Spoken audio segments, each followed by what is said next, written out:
Selamat berjumpa kembali dengan saya di dalam kasih Kristus. Izinkan saya menyapa Anda semua. Salam. Hari ini saya rindu mengajak kita membahas satu topik penting, yakni keluarga Kristen yang kuat, bersama dengan saya Pendeta Manahan Sihombing di channel pribadi saya, Hombing Manahan Channel atau HMC. Mari kita ikuti bersama. Kita bahas terlebih dahulu arti dan makna keberadaan keluarga Kristen. Apabila disebut keluarga Kristen, berarti itu adalah keluarga yang benar-benar menyadari keberadaannya sebagai pengikut atau murid Kristus. Kita harus ingat kembali kepada sejarah ketika istilah Kristen muncul pertama sekali di Kisah Para Rasul 11 ayat 26. Sesungguhnya istilah itu ditujukan untuk menyebut atau mengidentifikasi orang-orang yang menempatkan dirinya menjadi murid Kristus atau menjadikan Yesus sebagai guru agung dalam hidup mereka. Di dalam Kisah Para Rasul 11 ayat 26 dikatakan di Antiokhia lah pertama sekali murid-murid itu disebut Kristen. Yang kedua, keluarga Kristen adalah keluarga yang mempertaruhkan hidup sepenuhnya kepada Kristus. Memang orang-orang Kristen itu harus menjadi pejuang-pejuang yang tangguh, tidak boleh malas. Bahkan Paulus berkata di dalam 2 Tesalonika 3 ayat 10, orang yang tidak bekerja tidak boleh makan. Maksudnya apa? Tidak pantas hidup. Tetapi sekalipun mereka harus berjuang di dalam hidup mereka, mereka tahu mereka sepenuhnya perlu mempertaruhkan segenap keberadaan mereka, baik hidup mereka, tubuh, jiwa, dan roh mereka, bahkan usaha-usaha mereka, cita-cita mereka sepenuhnya kepada Kristus.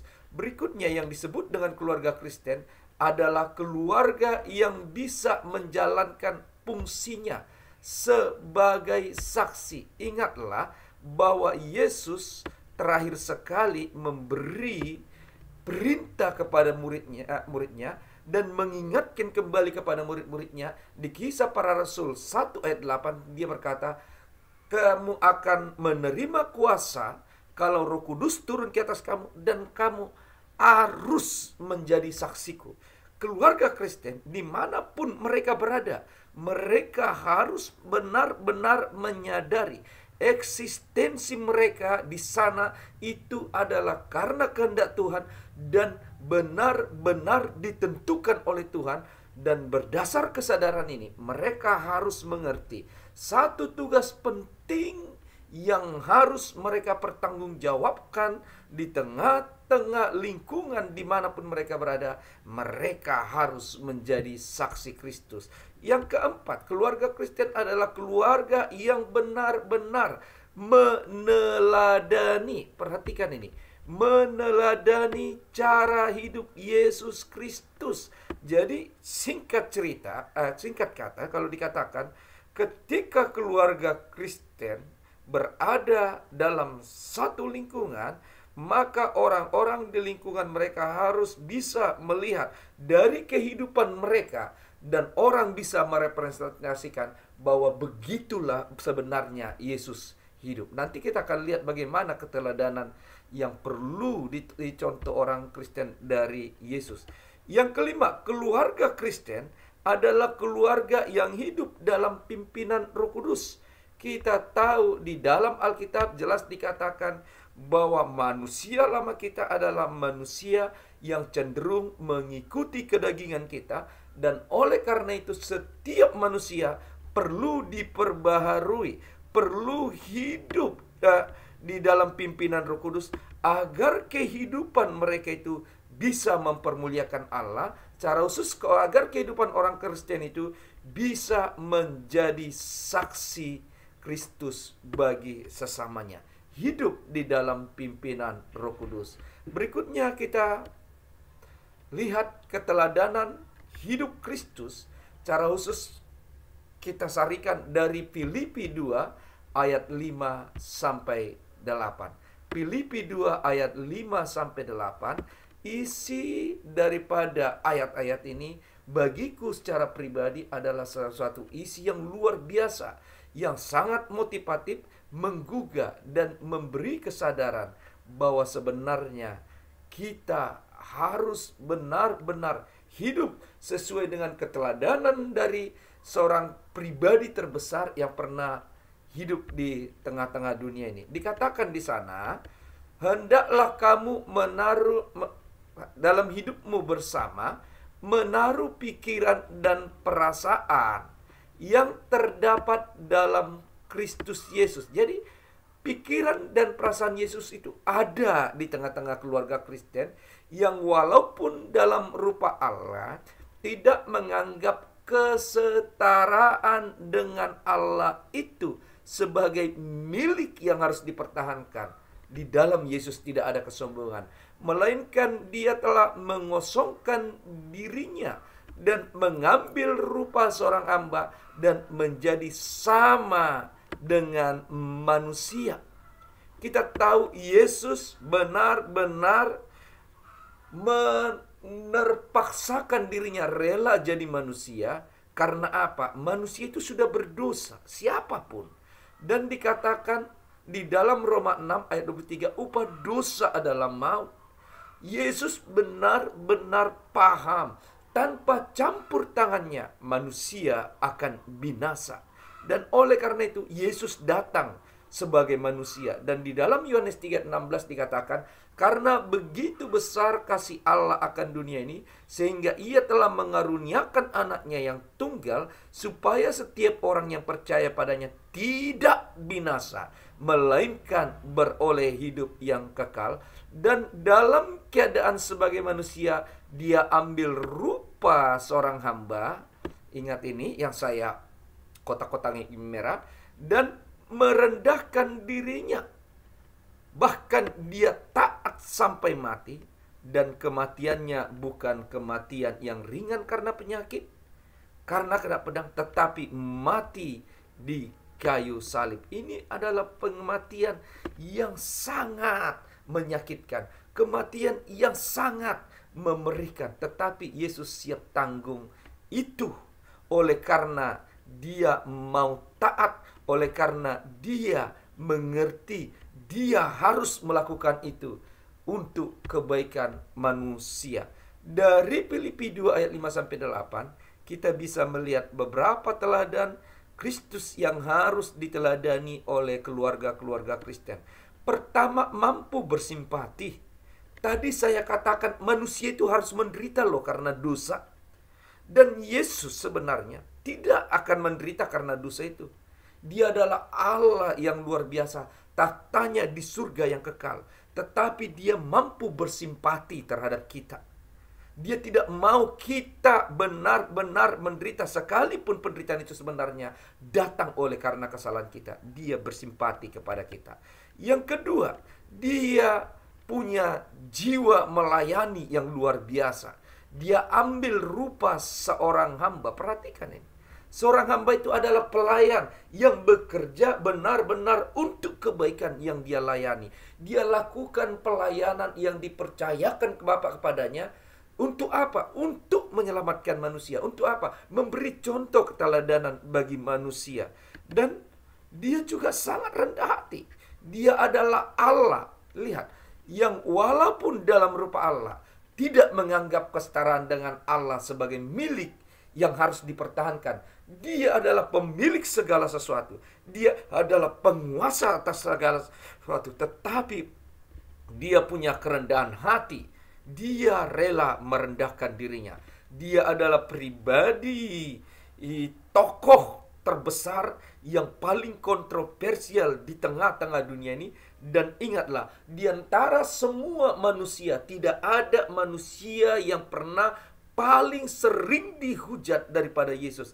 Tetapi Yesus siap menerima itu dalam segala kerendahan hati.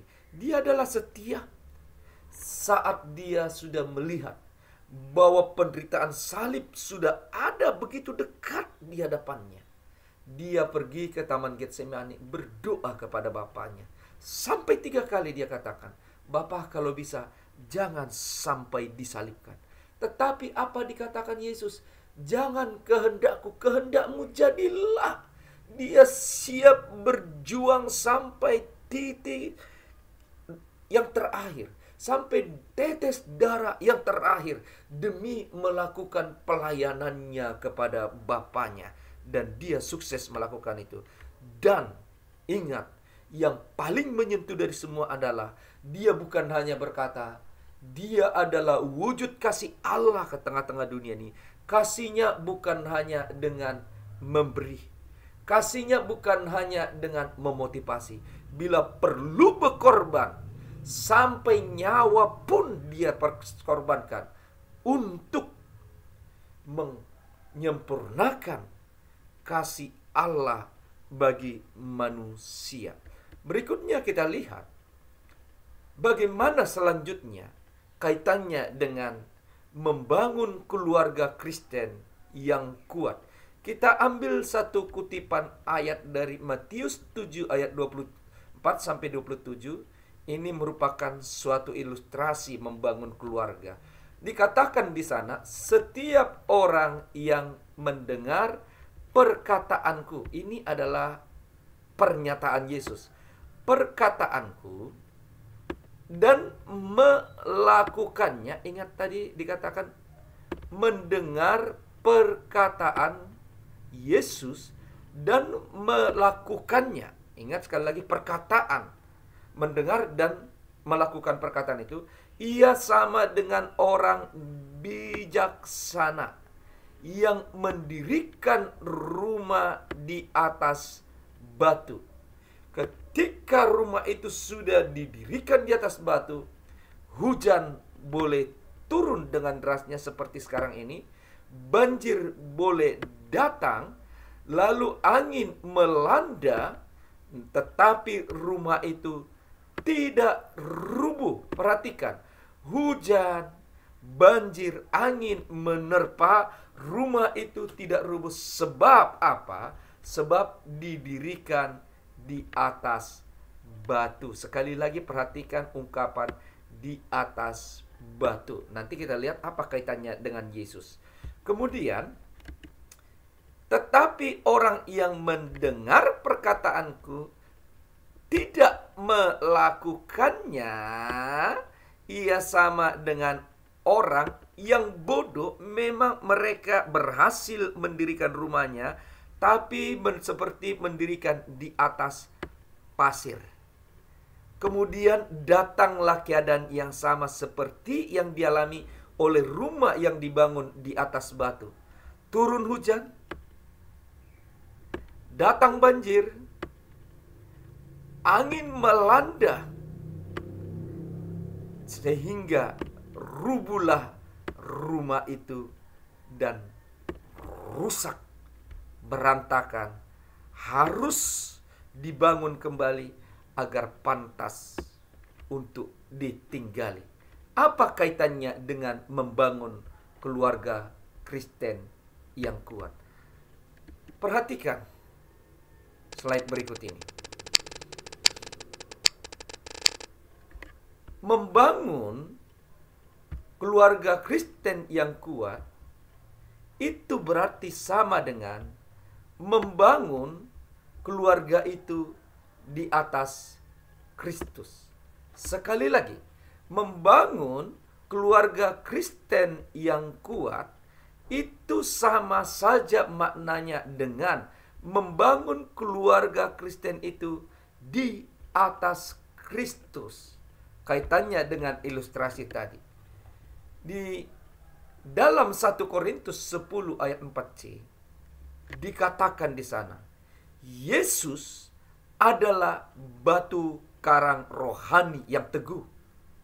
Kita harus benar-benar hidup di atas Dia, senantiasa berjalan bersama Dia, dan mempertaruhkan hidup di dalam Dia. Karena apa? Setiap keluarga Kristen yang memiliki persekutuan intim dengan firman Tuhan dan mendasarkan setiap kehidupan keluarganya di atas kebenaran firman Tuhan, pasti menjadi keluarga yang kuat menghadapi segala badai kehidupan. Berikut ini kita akan lihat apa hubungan firman Tuhan dengan Kristus yang adalah batu karang rohani yang kuat itu. Nanti kita lihat. Jadi saudaraku, membangun keluarga di atas Kristus itu sama saja dengan membangun keluarga di atas batu karang rohani yang maha kuat, yang maha teguh, yang akan membuat kita tegak menghadapi segala badai kehidupan. Karena tidak mungkin tidak ada badai kehidupan di tengah keluarga sebaik apapun keadaannya saat ini. Suatu saat akan ada badai-badai. Mungkin tidak datang dari dalam, datang dari luar. Kita lihat belakangan ini begitu banyak keluarga digoncang. Bahkan keluarga-keluarga yang kaya raya, yang tadinya saudaraku, jangankan dia karyawan, yang tadinya dia buka PT pun sekarang, bukan hanya dia harus mem-PHK beberapa karyawannya. Sekarang dia juga harus siap menutup perusahaannya. Karena apa? Perusahaannya yang tadinya punya pasaran ke luar negeri, segala sesuatu di lockdown dan tidak ada pemasaran untuk hasil-hasil produksi dari PT. Saudaraku, bisa saja datang dari bencana alam, bisa saja datang dari keadaan politik, tetapi keluarga Kristen yang membangun keluarganya di atas Kristus, dia sama seperti membangun keluarga itu di atas batu karang. Dan kalau kita katakan kita bangun di atas Kristus, kita tidak pernah terlepas dari firman Tuhan. Karena apa? Juga dikatakan membangun keluarga Kristen yang kuat sama dengan membangunnya di atas Kristus. Membangun di atas Kristus berarti itu membangun di atas kebenaran firman Tuhan. Karena apa? Karena Yesus adalah firman itu sendiri yang menjadi manusia, dan Yesus yang firman itu adalah Allah sendiri. Tetapi oleh karena kasihnya kepada manusia, dia datang ke tengah-tengah dunia ini. Di dalam Yohanes 1 ayat 1 dikatakan begini, perhatikan. Pada mulanya adalah firman, firman itu bersama-sama dengan Allah, dan firman itu adalah Allah. Ingat, firman yang dimaksud di sini adalah Kristus sendiri. Dan Kristus itu adalah Allah sendiri. Dan oleh karena itu, dia pantas menjadi batu karang perlindungan kita. Apapun yang terjadi, bangunlah persekutuan yang intim dengan firman Tuhan. Di rumah kami, pembacaan firman Tuhan itu adalah sesuatu kegiatan yang rutin. Mungkin kami belum sempurna menjadi pelakunya, tetapi sering sekali firman Tuhan itu memberi penghiburan saat sedih, memberi pengharapan saat putus pengharapan, dan memberi kemantapan hati saat kita sedang ragu-ragu.